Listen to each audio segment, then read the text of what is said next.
Hi everyone, my name is Rebekah, and I'm going to talk to you today about why disruptions are good for you.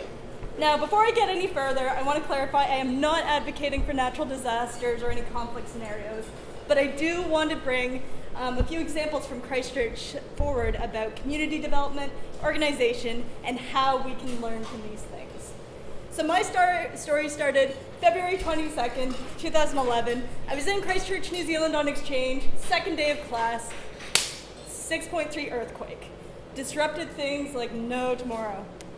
First 2 weeks of class were completely canceled as the university decided what the heck they were going to do next. And there was a lot of damage in the inner city and the eastern suburbs. Historic buildings like the Christchurch Cathedral here were damaged, and the liquefaction in the eastern suburbs was ridiculous. But this was completely contrasted to the western half of the city where I lived and where the university was based. We had very little structural damage, but there's still psychological effects. This is what my neighborhood still looked like, so no broken houses. Eventually, I ended up staying in Christchurch for 10 months, which was great, and I saw how the community really came together and started supporting each other ridiculously throughout this tough time. And it was really inspiring for me to see how this could happen so quickly.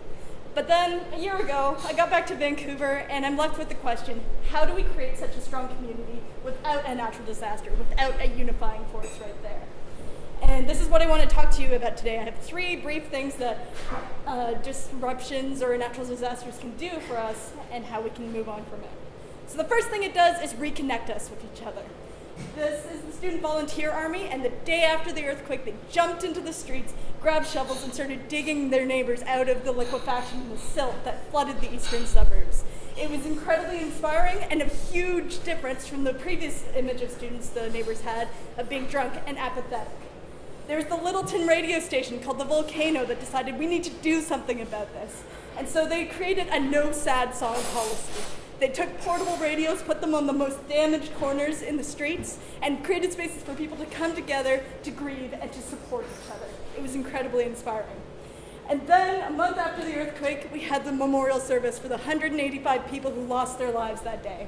100,000 people attended this. That's a third of the city's population. And even though there was a lot of raw emotions that day, there was this quiet determination that said, things are difficult now, but we can do this. But people coming together is not a factor that happens only in New Zealand. Just a couple of years ago, we had hundreds of students and staff and community members marching together to save the UBC farm. And I got to know people from outside of my faculty, people I never interact with, and it was a great bonding experience. Which brings us to the next point, that disruptions can help us remind us about what we value and what's most important for us. That year in Christchurch was a very abnormal university year, but we got to distill what is most important in our university experiences. And we were still able to have things like club stays.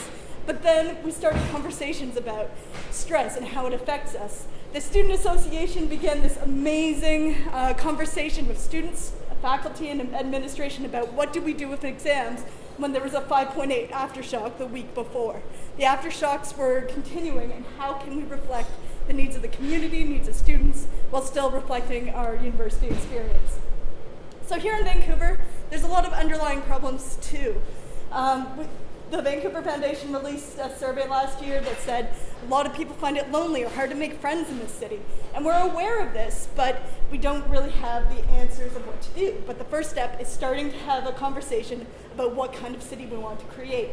I found it incredibly inspiring watching what happened after the riots from New Zealand, hearing about the people who poured into the streets to help clean up after those riots and write on the sorry boards about this city that they want to see, and standing up and saying, that was what happened, but that's not the city I want to live in. These are my ideas. Let's make this a better place. So disruptions can really re-inspire us to figure out where we want to go.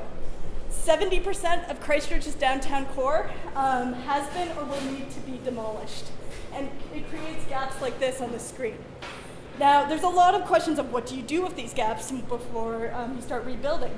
So organizations like Gap Filler jumped in and say, hey, let's build a dance-a-mat. It's a place where you can join your friends, bring strangers, other people, come together, start a dance party with a drop of a coin. Music starts going, lights start flashing, boom, dance party. And many spaces like that were created throughout the city. And even though there was a lack of performance spaces or other resources in the city, people found their own ways of really inspiring themselves and finding their own way to express themselves, whether it's on the sand, at the beach, or just having different types of conversations and evenings like that. So public space plays a huge role in this, and here in Vancouver we're starting to think about what other ways can we use the spaces we have. We see the streets get transformed downtown throughout the summer where we can have more conversations and take over the places where the cars usually are. And then there's so many organizations that are already starting to build community in different ways, whether it's a pop-up library. Here on campus you could get a free meal every Friday at Sprouts to build that community. And you have organizations like Public Dreams holding massive, creative, exciting public events to bring everyone together. But that leaves us with a really big question. What's holding us back?